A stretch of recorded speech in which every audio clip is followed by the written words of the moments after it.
The most challenging aspect, as Dr. YB said, for the anesthetist is the insertion of a tracheal tube. No other anesthetic step is this important. Failure to succeed can ultimately lead to a life or death situation. Bozzini invented light conduction in 1797, but it took Chevalier Jackson almost 100 years to put a tube in trachea. And finally, in 1940, Robert McIntosh invented the present laryngoscope, which is basically a flashlight. Imagine the surgeons who have reached laparoscopy and robotics, and we get our first commercial video laryngoscope in 2001, that is the GlideScope, and then later in 2015, the STORZ CMAC came in the market. That means it took us from 1940 to 2015, that is 75 long years to stand erect while intubating. The basic principle of laryngoscopy is introducing the blade, viewing the glottis, and passing the endotracheal tube beyond it to get a oral, the pharyngeal, and the laryngeal axis in a straight line so as to get the practitioner's eye in alignment with the vocal cords. Now, curves are dangerous, and especially if they are ridden with potholes. To explain these curves, many research were done, and ANGSA studied on the MRI models, and they have led to favor the anatomic curves to describe the mechanics of airway management. How is that? That comes to a two-curve, three-column theory. Here, there are two curves, that is the primary curve and the secondary curve. Okay? The primary or the oropharyngeal curve, which follows the tongue and ends in the laryngeal vestibule, where it meets the secondary curve, that is the pharyngo-glottotracheal curve. At the inflection point, both the curves are meeting. Okay? They form a S-shaped curve. The line joining both the curves is a vestibular axis. Okay? Now, the aim of the laryngoscopy, that is in the static phase, is to get both the curves as much aligned as possible at the inflection point and get this vestibular axis in a tangential line. Now, in the dynamic phase, that is the laryngoscopy, when you introduce the laryngoscopic blade, you tend to flatten the primary curve. So position, what does the position do? Position has to reduce the secondary curve. Okay, you already are using a scope to flatten the primary curve. So now the position has to reduce the secondary curve to get it in alignment. Okay, so what do we do? The sniffing position and the head lift or the ramp position. Okay, this MRI pictures just reinforces the benefits of the sniffing and the ramp position, which help to flatten the secondary curve. Okay, and convert, see, you can see the upsloping, convert the upsloping of the laryngeal vestibular axis to a tangential form. Now people will ask, then this we knew beforehand only, so why do we need a video laryngoscope? They have done many studies and compared the video laryngoscope versus the direct laryngoscopy, and they've come to a conclusion that the intubation success rate is increased with the video laryngoscope. How?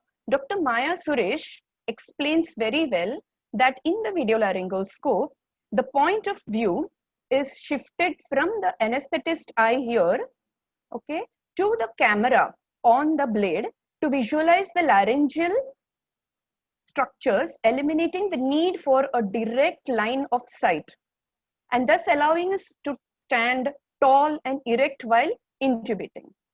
VLS provides a look around the curve.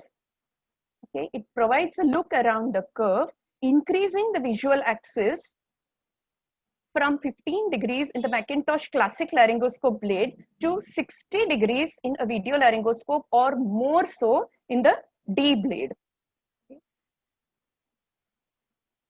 The cameras have a wide field of view, both up and down, and left and right, including the distal tip of the blade, you can see. This results in a supraglottic panoramic view of the larynx from above the glottis, epiglottis, and posterior to the base of the tongue, giving an improved alignment of the pharyngolaryngeal axis in spite of not being in the straight line to facilitate the ease of intubation. Now, therefore, the percentage of glottic opening, that is the POGO score, goes to almost 100%. And hence a Cormack-Lihan of 3 and 4 in the direct laryngoscopy gets converted to 1 and 2 in video laryngoscope. What are the types of video laryngoscope? You have the channeled ones and the non-channeled ones. Channeled ones have a railing already integrated with the blade so as to pass the endotracheal tube along it, and hence it makes it bulky and you need a bigger mouth opening, almost 2.5 centimeters for it to be introduced. Now, what are the steps of insertion? 4 major steps, that is, look at the mouth, the screen, the mouth, the screen. Okay, so mouth first to introduce the scope, which is introduced in the midline, and do not use the incisors as a fulcrum. Then the screen to get the best glottic view, and then the mouth again to introduce your endotracheal tube as much as parallel and close to the blade as possible, and any sort of resistance you should stop. And then again back at the screen to see the passing of the endotracheal tube beyond the glottis. Various types of bougies are available, and a special mention of Suzy curved forceps, which has been designed for a video laryngoscope. This is a kiwi grip, useful when you are alone. Railroad the endotracheal tube preemptively and hook onto the proximal end into the lateral eye of the endotracheal tube. And then once the tip is gone into the vocal cords, you can release this and slide the endotracheal tube inside. This is just to show that the bougie can be folded many times over if needed for an extreme anterior larynx. Now, there has been many studies where, again, the comparison and between video laryngoscope and direct laryngoscopy, and they have understood that there is reduced hemodynamic response during tracheal intubation when you use the video laryngoscope. There is a clear differentiation between the trachea and the esophagus. The forces during intubation, okay, in the classic laryngoscope goes almost up to 15 to 16 newtons, whereas if you compare with the video laryngoscope, it is very minimal. Hence, you get less trauma to the upper incisors and soft tissues. This is the routine scene in your OT when the anesthetist is trying to intubate and the person who is helping does not know what to give, when to give, and how to give.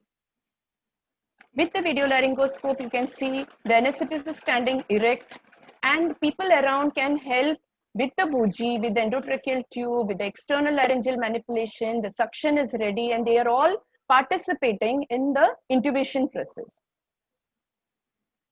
Now, more successful intubations have been done with the video laryngoscope in congenital anomalies, giant kissing tonsils, long epiglottis, limited mouth opening, post-commando surgeries. This is quinsy, big thyroids, the cervical spine injuries. You can see the patient has been ramped, head lift has been given to reduce the secondary curve, and also the Burns neck contracture. The accident site where the anesthetist or the intubating person is away from the head end. You can use a video laryngoscope successfully for intubation. It is a better teaching and learning and monitoring tool too.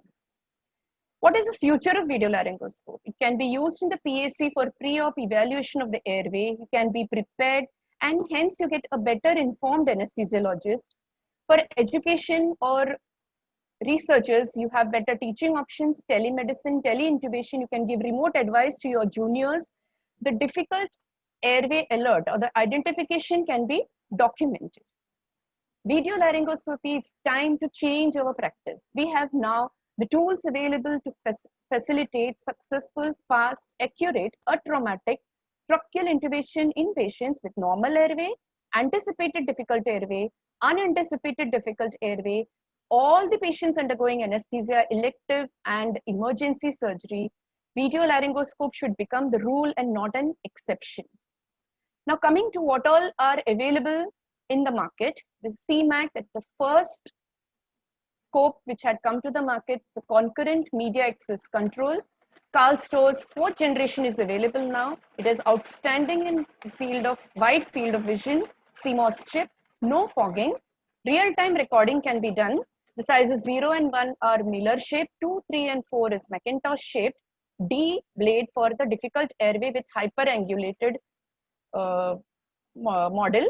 Guide rail is available in 3, 4 and D shaped, and it has an energy saving battery. This is the view with a CMAC and a Kingvision. It is compared. You can see the wide illumination with a CMAC. Trufatech is lightweight, stainless steel, portable, narrow blade, hence can be used successfully for small mouth opening. It has an jet oxygen port. The screen can be widened, and blade available from neonatal to morbidly obese, and it can be used for normal laryngoscopy also. Megrath again is having it's not in the market, so I'll go ahead. The Kingvision is a two-piece design. It has a reusable monitor and disposable blades.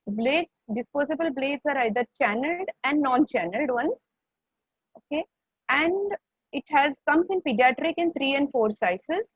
It is not a rechargeable battery, but it has 3 AAA sized batteries in it. Coming to BPL, our host today, it's the compact, lightweight, portable video laryngoscope with a CMOS chip with LED light, high definition, anti-fog lens available, ergonomic handle with 180 degrees horizontal screen, steel core with disposable blades in 7 sizes are available. It has the lithium battery with 2 GB memory storage and quick and easy data transfer. Anesthetist Rao has also come out with a video laryngoscope set which is almost similar to BPL, but it has a metal blade and a polycarbonate blade. Medicam, it is similar to the Macintosh laryngoscope, so easy to introduce yourself to the video laryngoscope. Waterproof camera, detachable autoclavable steel blades in all sizes and a special D blade. Torin is light, self-contained, flexible, small size blade for decreased mouth opening. It has a waterproof, anti-fogging screen, multiple rotation, and the camera has one-touch photo and high mechanical strength.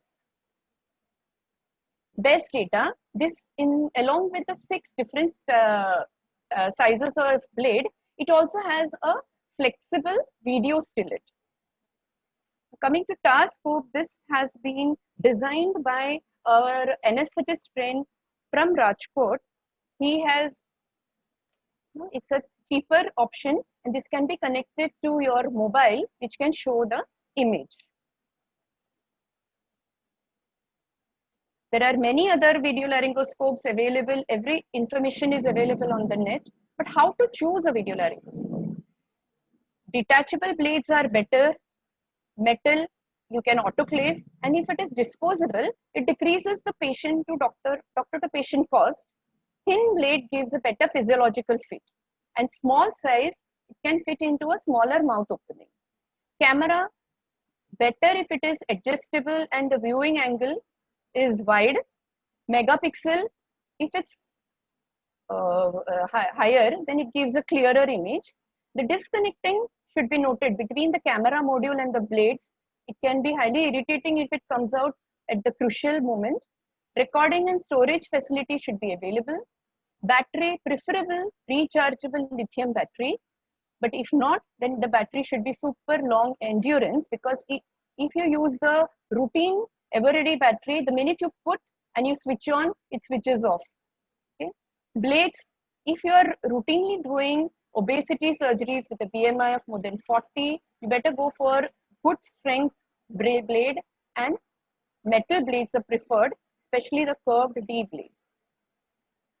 Later, again, lot of studies have been done between direct versus video laryngoscopy, and they have come to a conclusion that all departments should have an access to video laryngoscopy equipments, so much so that there is a new difficult airway management algorithm based upon the video laryngoscope, for the video laryngoscope, that is El-Ganzouri risk index, in which if the scores are above 3, it prompts the use of a video laryngoscope, and if the scores go above 7, it triggers the need for a fiber optic bronchoscope. IDA guidelines in 2016 mentions consider the use of changing the device or technique or equipment after failure of 2 attempts at direct laryngoscopy. Last year, I lost a pro and con session in the state conference where I was speaking for the video laryngoscope. And this year, IDA has put video laryngoscope in the mandatory equipments. Okay? Thanks to Corona, I must say. This is the difficult airway cart or trolley, which consists of the devices plan A, B, and C, D, according to the IDA